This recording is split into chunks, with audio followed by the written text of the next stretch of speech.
두 어린아이가 소꿉장난을 하고 있습니다. 그때 철수라는 아이가 순이한테 말합니다.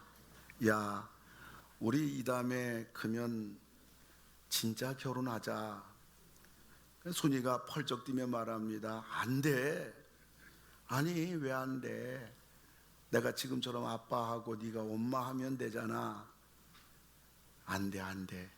야, 너 그것도 모르냐, 바보야. 우리 집 보면 말이야, 우리 아빠는 엄마하고 결혼했고 우리 이모는 이모부하고 결혼했고, 근데 너하고 나는 서로 다른 가정이잖아. 결혼하면 안 돼. 그래서 결혼을 못했답니다. 근데 이 어린애기들이 하는 말을 가만히 들어볼 것 같으면 이 애기들 말 속에도 뭔가 의미가 있습니다. 결혼은 개인과의 만남이지만은, 그러나 그 결혼이라는 과정을 통해서 한 식구가 되게 되면 결국은 식구와 이것이 계속 식구들이 많아져서 결국은 한 큰 가정이 이루어지게 되는 것입니다. 그 첫 만남도 중요하지만은 좋은 가정을 보면 시간이 흐를수록 그 만남이, 그리고 느끼는 감정이 더욱더 풍성해지는 것입니다. 보면 볼수록, 만나면 만날수록, 살면 살수록, 알면 알수록 더욱더 이 정이 더 가야 하는 것이 이게 가정이고 이것이 부부인 것입니다. 오늘은 부부주일입니다. 그래서 오늘 부부주일을 맞이해서 우리 가정의 정상을 향하여, 이런 제목 가지고 여러분들에게 본문을 강의하면서 말씀 전할 때에 여러분 가정들이 정상을 향하여 꿈틀거리고, 지금까지는 우리 가정이 좀 부족한 게 많았다 할지라도 이 부부주일을 통해서, 오늘 5월 가정의 달 마지막 주일 이 말씀을 통해서 여러분 가정에 새로운 하나님의 만져주심과 도와주시는 역사가 있기를 주님의 이름으로 축원합니다. 그럼 우리 가정이 정상을 향하여 나아갈 때 오늘 성경에서는 어떤 정상을 향하여 나가라고 우리에게 말해주고 있는가? 첫째로는 신앙의 정상을 향하여 나가라고 말씀해주고 있는 것입니다. 오늘 1절을 보게 되면 우리 한번 다 같이 읽겠습니다. 여호와를 경외하며 그의 길을 걷는 자마다 복이 있도다. 아멘. 복 있는 사람, 복 있는 가정이 어떤 사람, 어떤 가정이라고 성경은 말하고 있는가? 여호와를 경외하는 사람, 여호와를 경외하는 가정, 여호와 하나님을 잘 믿는 가정은 세상이 어떠하다 할지라도, 환경이 어떠하다 할지라도 하나님께서 반드시 그 가정을 책임지시고 하나님이 축복해 주시는 것을 여러분 믿으시기를 바랍니다. 그래서 성경은 신앙의 정상을 향하여 가는 사람이 복이 있다고 그랬던 것입니다. 저는 어제 우리 오전엔 주례를 하고 오후에는 우리 임순남 집사님 이렇게 입관 예배를 인도했습니다. 그리고 저녁에는 또 우리 이미숙 집사님의 시모 상당한 장례식장에 가서 조문하고 위로하고 기도해주고 왔습니다. 두 장례식장을 가보니까 안 믿는 자녀들이 그 상을 차려놓고 여러 가지 이 꾸민 것을 바라보면서 이 두 어르신이 이 어려운 가정 환경, 안 믿는 집안, 안 믿는 자녀들, 가족들 틈바구니 속에서 이분들이 예수님을 믿고 천국에 갔다는 것이 기적 같은 일이구나, 그런 것을 느끼게 되었습니다. 그런데 매번 느끼는 것이지만은 고인 앞에 설 때마다 이분들이 지난날 어떻게 사셨나, 이분이 지난날 어떻게 힘들게 고생하면서 인생을 사셨을까, 그리고 아프신 분들은 병상에서 얼마나 고통을 당하셨을까, 그런 생각은 하나도 생각나지 않아요. 죽음의 영정 앞에서 단 한 가지만 생각이 되는 것은 뭐냐? 과거에 어찌하던 일을 막론하고 이분이 예수를 믿었나? 이분이 예수를 믿지 아니했는가? 이분이 예수는 믿고 지금 천국에 가 계시다. 여러분, 이것보다 중요한 게 있겠냔 말이에요. 이것보다 절대적인 게 있겠냔 말이에요. 죽음의 영정 앞에서는 인생의 결산 아닙니까? 가장 중요한 것은 이분이 예수님을 믿었다. 이분이 지금 천국에 계시다. 이것이 행복한 것입니다. 이것이 감사한 것입니다. 지난날은 다 그분의 이력은 다 잊어버리는 거예요. 어떻게 보면 중요하지가 않단 말이죠. 천국에 가셨다는 사실, 이거면 되는 것입니다. 예수님 믿고 교회 다닌다는 것이 이처럼 귀한 것입니다. 그런데 우리는 여기서 머물면 안 돼요. 우린 2단계로 가야 되는 것입니다. 그렇다면 예수님 믿고 구원받고 천국 가게 되고 교회를 다닌다면 당신은 은혜를 받았는가? 당신은 성령을 체험했는가? 당신은 주님을 위해서 봉사하고 지금 헌신하고 있습니까? 그리고 뿐만 아니라 그들이 힘들고 어려울 때 무릎을 꿇고 하나님 앞에 기도하여 그는 응답을 받고 있는가? 주님과 동행하며 주의 뜻을 분별하여 그 뜻을 이루어 드리고 사는 삶을 그는 살고 있는가? 성령의 음성을 들으며 그는 죄와 싸워서 승리하는 크리스찬인가? 그리고 주님의 지상명령인 복음을 증거하며 영혼을 사랑하는 사람인가? 이 2단계로 가야 되는 것입니다. 여러분, 신앙의 정상은요, 무한합니다. 그러므로 신앙의 완성은 없습니다. 그러므로 신앙의 중단은 더군다나 있어서는 안 되는 것입니다. 그래서 사도 바울은 말하고 있어요. 빌립보서 3장 14절 우리 한번 다 같이 읽어요. 푯대를 향하여 그리스도 예수 안에서 하나님이 위에서 부르신 부름의 상을 위하여 달려가노라. 할렐루야. 여러분, 달려가시는 여러분 되기를 주의 이름으로 축원합니다. 사도 바울은 달려간다고 그랬어요. 사도 바울이 달려간다는 말은 신앙생활, 하나님의 나라 위하여, 하나님의 푯대를 향하여, 하나님의 복을 위하여, 상을 위하여 한두 번 달려간 것이 아니라 과거에도 달려갔고 지금도 달려가고 있고 앞으로도 나는 달려가리라 하는 현재 의지 결단 진행형인 것입니다.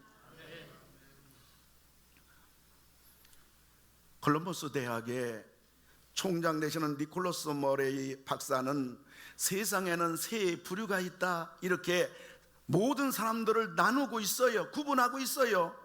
첫 번째는 개선하려고 노력하는 사람들이다.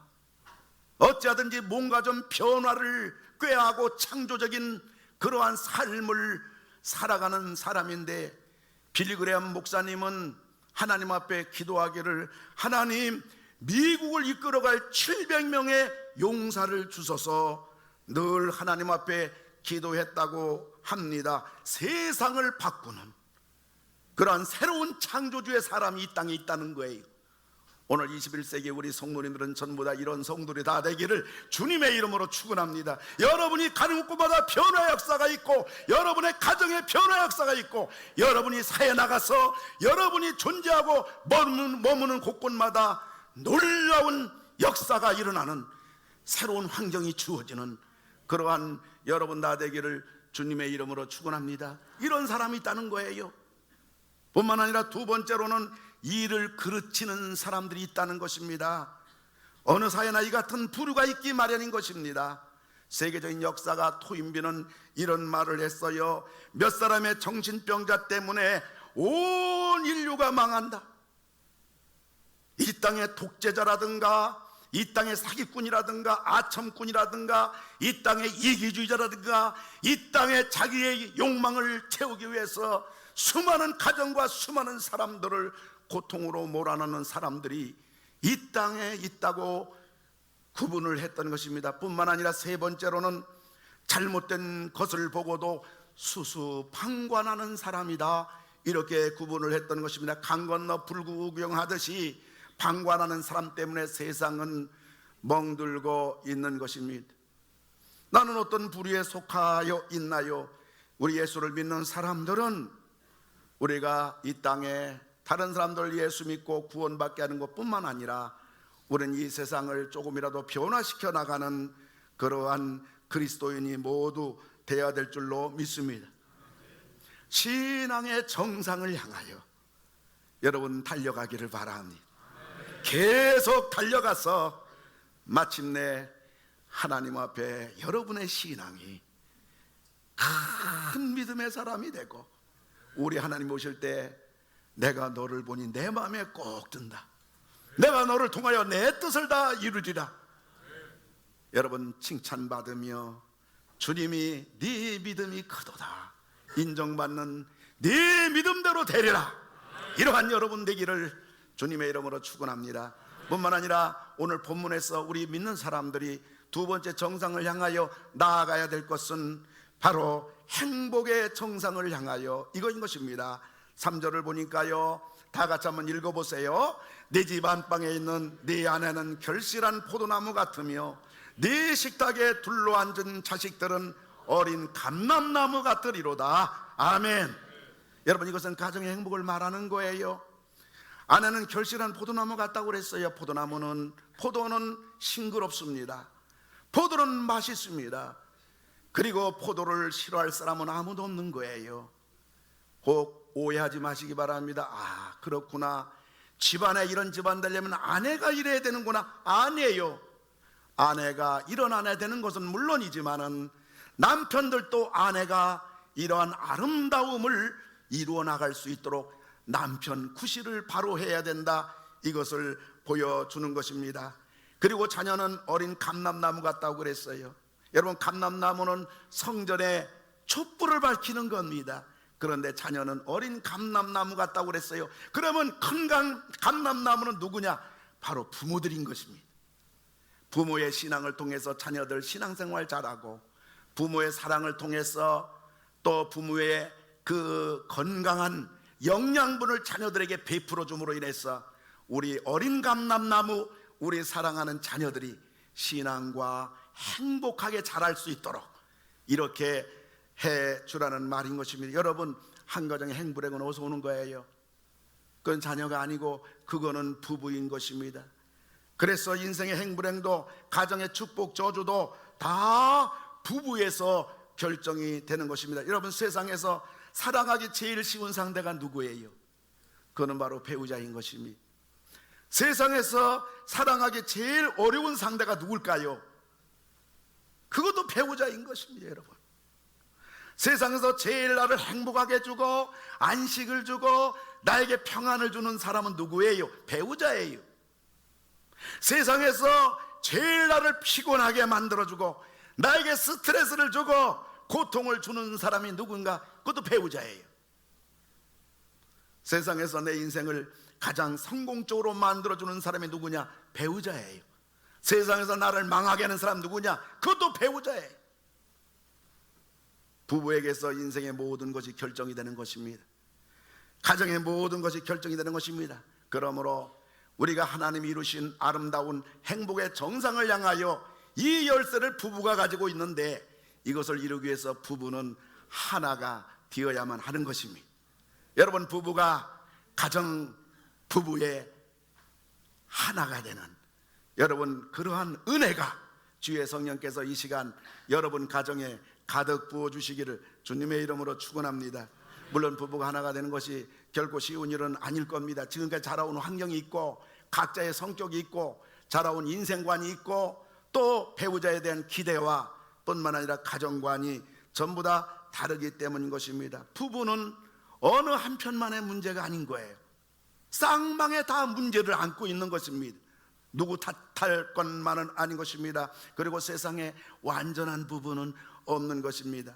그래서 부부가 서로 다르고 마음에 안 들고 부족한 것은 서로 싸우라고 그렇게 만난 것이 아니라 하나님께서 서로 성숙하라고, 할렐루야, 성숙하라고 그렇게 정반대인 배우자를 이렇게 만나도록 해 주신 것입니다. 그러므로 거룩한 축복의 그 선물이고 그는 우리의 숙제가 되는 것입니다.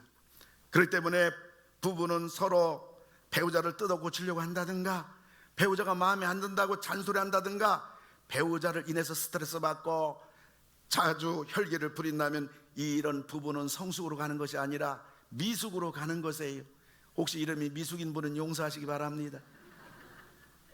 행복으로 가는 것이 아니라 이런 부부는 파괴로 가는 것입니다.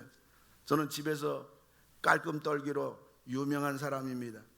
그래서 항상 가정은 깨끗해야 된다, 부엌도 깨끗해야 된다, 애들 방도 깨끗해야 된다, 뭐가 어지럽히면 안 된다, 치약도 밑에서 짜야지 중간 짜면 안 된다. 그래서 중간 짜면 밑에부터 구부려 가지고 거기다가 완전히 찝게 해가지고 그렇게 해놔야 성미가 풀리고, 그러한 성격이고 그러한 생활의 자세를 가지고 있어요.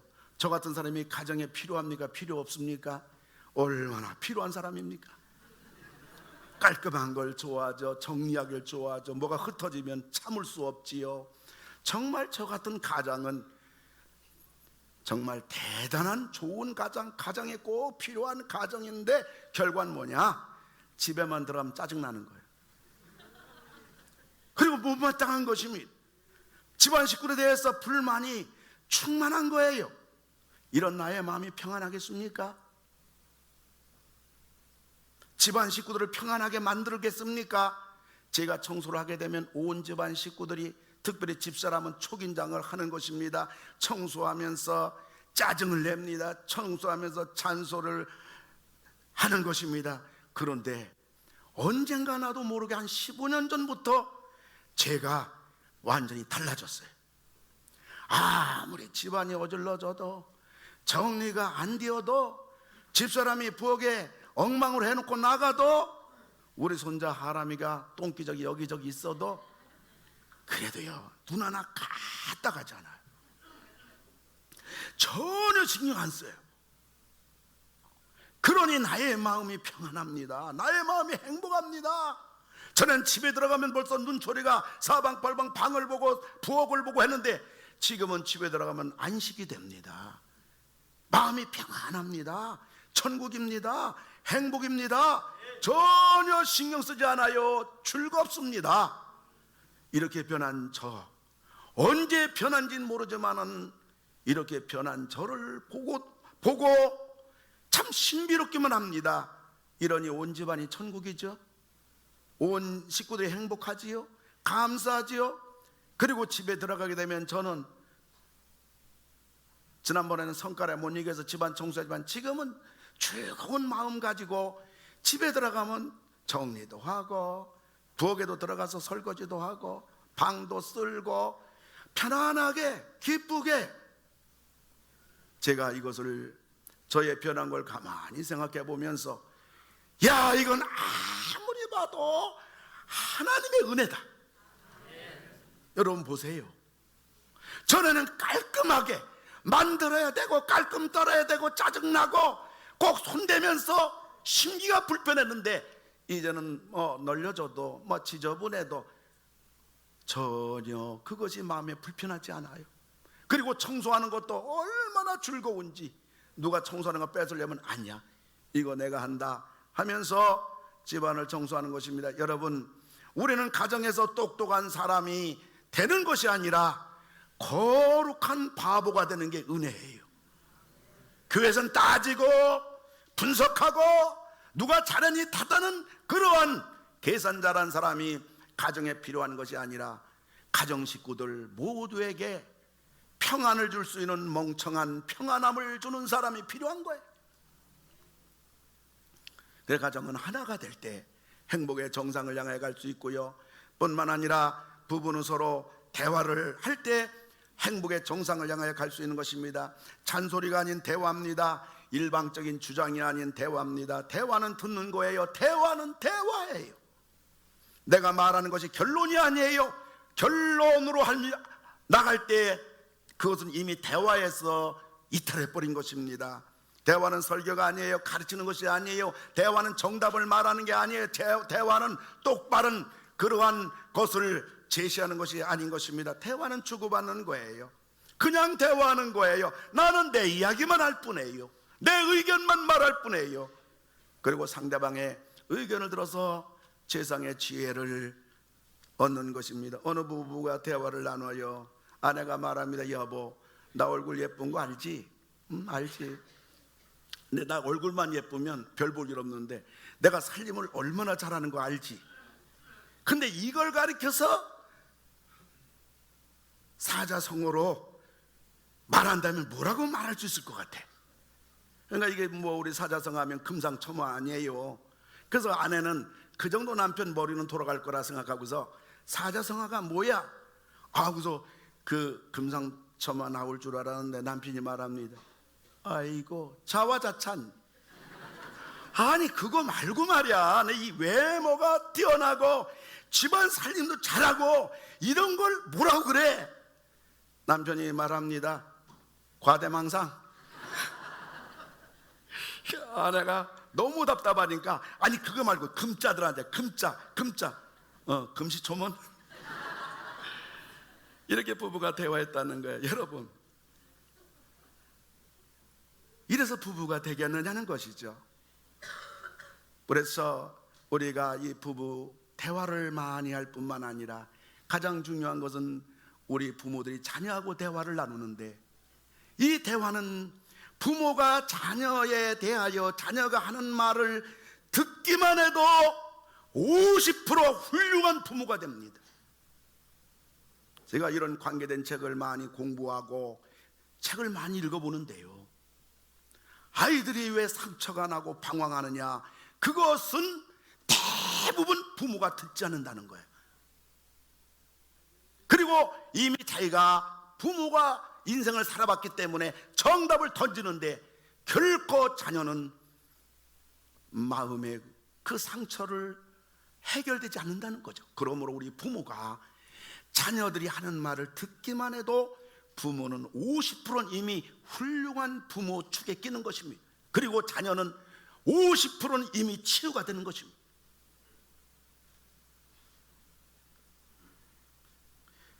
뿐만 아니라 우리 가정이 행복의 정상을 향하여 가려면 여행을 해야 됩니다. 여행을 하는데 가장 중요한 금메달 여행은 부부 여행이고, 은메달 여행은 아버지가 아들과 엄마가 딸과 같이 여행하는 거예요. 아버지가 아들과 여행을 할 때에 그때 놀라운 일이 일어나요. 아들이 이분이 아버지다, 그것이 발견되는 것입니다. 집에서는 아버지가 돈 벌어오는 호통이나 치는 아버지의 이미지를 가지고 있었는데, 아버지와 아들과 여행을 통해서 아, 이게 우리 아버지구나. 그리고 아버지는 놀라운 걸 발견하는데, 야, 이놈이 내 아들이었구나, 이게 발견되는 거예요. 엄마하고 딸이 여행할 때 엄마는 내 딸임을 발견합니다. 딸은 나의 엄마인 걸 발견하는 것입니다. 그 다음에 가장 영향력이 없고 효과가 없는 것은 온 가족 여행입니다. 동메달 여행인 것입니다. 그런데 많은 사람들은요, 가족끼리 많이 가면 그게 아주 화목할 줄 알았는데 가장 가치가 없는 여행은 온 가족 여행인 것입니다. 우리는 어쩌든지 행복하게 살아야 됩니다. 행복의 정상은 무한합니다.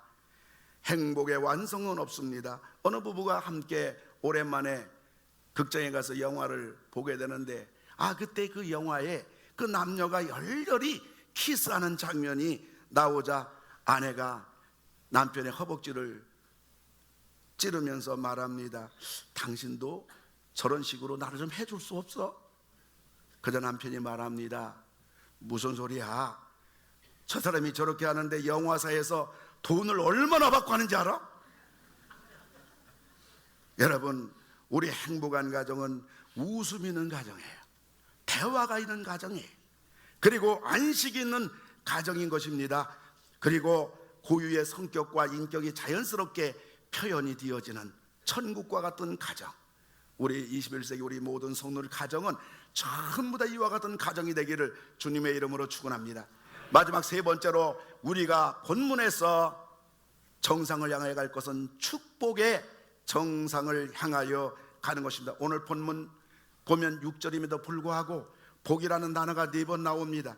하나님은 과연 우리의 복의 하나님이신 것입니다. 우리는 하나님을 향하여 신앙의 정상을 향하여 가면서, 우리는 가정을 통하여 행복의 정상을 향하여 가면서, 우리는 축복의 정상을 향하여 가는 여러분 가정 다 되기를 주님의 이름으로 축원합니다. 축복의 정상은 얼마나 많이 쌓아놓았는가, 물질의 욕심을 채우라는 것이 아닌 것입니다. 축복의 정상은 신앙의 정상을 향하여 가는 결과입니다. 뿐만 아니라 행복의 정상을 향하여 가는 열매인 것입니다. 사람이 노력하고 애써서 축복이 주어지는 것이 아니라, 우리가 가정을 신앙의 정상을 향하여, 우리 가정을 행복의 정상을 향하여 가다 보면 하나님께서 가화만사성, 집안이 화목한 집에 만사가 형통한다, 이러한 하나님의 축복이 우리에게 열매로 주어지는 것을 믿으시기 바랍니다.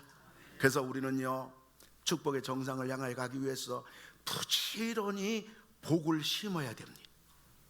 갈라디아서 6장 7절을 보니까요, 우리 다 같이 한번 읽어봐요. 스스로 속이지 말라. 하나님은 업신여김을 받지 아니하시나니 사람이 무엇으로 심든지 그대로 거두리라.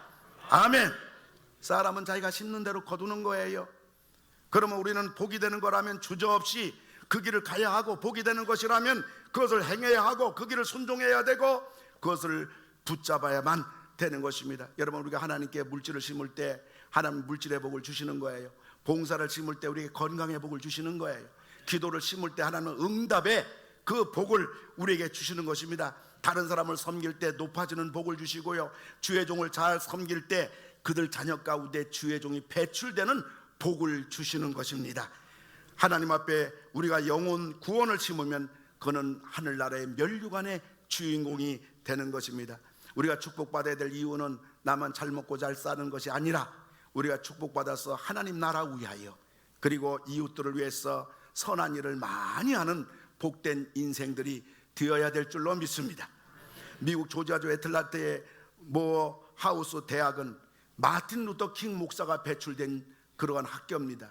그리고 영화감독 스파이크 리들이 배출한 그러한 유명한 대학입니다. 그런데 이번 대학 졸업식 때 400명의 졸업생들이 모여 있는데, 그때 억만장자인 로버트 스미스 씨가 졸업 축사를 하면서 그 말 한마디가, 거기 학교 관계자는 물론이지만은, 졸업생은 물론이지만은, 거기에 축하로 오기 위해서 참석한 학부모들이 전부 다 환호와 감격과 눈물의 졸업식장이 됐어요. 이 스미스 씨가 그때 한 말, 저는 여러분의 학자금 대출받은 것을 모두 갚아드리겠습니다. 여러분, 미국 사회 잘 알잖아요. 미국에서는요, 대부분 100% 그런 건 아니지만은 99%는요, 그 부모가 아무리 잘 살고 아무리 돈이 많은 갑부라도요, 자녀는 고등학교만 졸업시키면 자녀들은 모두 밖에 나가서 자기가 학자금 대출받아서 대학 하고요, 그 다음에 은행을 통해서 자동차를 사고요, 뿐만 아니라 결혼하게 되면 자기들끼리 은행 대출받아서 집을 장만하고, 그리고 그것을 30년, 40년, 50년 갚습니다. 그 미국에서는 부부가 같이 직장생활 아니할 수가 없는 거예요. 은행 빚으로 사는 게 미국 사회입니다. 그런데 이 학생들이 졸업하게 되면 이제 직장생활하면서 10여 년 동안 학자금 대출받은 것을 갚느라고 이들이 정신없을 텐데, 이 억만장자 로버트 스미스 씨가 여러분의 4년 동안 모든 학자금 대출받은 걸 전부 다 갚아주겠습니다. 그 돈이 얼마냐? 4천만 달러입니다. 우리나라 돈으로 477억입니다. 놀란 사람 한 명도 없을 줄 알았어요. 1부 때도 놀란 사람 없고요, 2부 때도 놀란 사람 없고요, 3부 때도 지금 놀란 분이 한 분 없어요. 그 이유가 있어요. 400억 정도에 아무것도 아니잖아요. 뭐 우리 다 웬만하면 다 500억 정도는 가지고 있지 않습니까? 근데 보세요, 이 2000년에 이 스미스 씨가 말해요, 그 사모펀드에 설립해 가지고 하나님이 얼마나 복을 주셨는지 20년 만에 54조가 됐어요. 아이고, 54조 가운데 한 500억 정도는 아무것도 아니에요. 여러분, 54조가 있게 되면요, 사람은 반드시 55조의 고개를 넘으려고 그래요. 그 부자가 더 굉장히 어렵게 살아요. 짜게 놀아요. 근데 이 사람이요, 한 500억을, 근데 이분이 이것만 한 것이 아니라 그 본인의 모교인 그 코넬 대학은 물론이지만은 뿐만 아니라 교육계, 문학계 수많은 돈을 기부한 것입니다.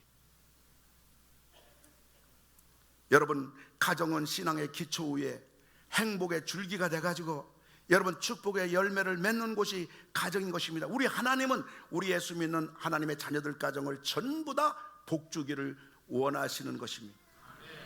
그래서 우리는 신앙의 정상을 향해서 계속 사도 바울처럼 달려가야 되는 것입니다. 가정의 행복의 정상을 향하여 우리는 계속 달려가야 되는 것입니다. 그럴 때 하나님께서는 예수를 믿으면 믿을수록, 세월이 흘러가면 흘러갈수록 하나님은 우리 가정에 지난날 뒤돌아보면 이 모양 저 모양으로 우리 가정을 축복해 주시는 것입니다. 말씀 맺고자 합니다. 중국 남방에 아주 가난하게 사는 그러한 성도가 있는데 성이 송씨입니다. 그리고 이분은 전도를 너무 많이 해가지고 이 사람 이름은 다 잊혀진 바 되고, 그래서 이 사람 이름이 송전도라는 그러한 사람입니다. 근데 이분이 돌아가셨어요. 근데 그 아내가 남편의 그 뜻을 이어받아서 본인이 열심히 5 형제와 더불어 열심히 믿음 생활, 자녀를 키우고 믿음 생활할 뿐만 아니라 몇 끼씩 끼니를 굶어가면서도 하나님 앞에 온전한 11조를 드리고 자녀들 신앙으로 행복하게 정말 어려운 중에도 최선을 다해서 잘 양육했습니다. 그런데 이 송전도의 아들이 금일 중국의 재정을 총 책임지고 있는 그러한 송자문이라는 사람입니다. 그 송전도의 자녀가 그 유명한 장개석 총통의 처가 된 것입니다. 그리고 3년은 남경 정부 수석 공상회의 처가 되었고, 장녀는 중국을 현대화 문명으로 이끈 위대한 손문의 그 후실이 되었던 것입니다.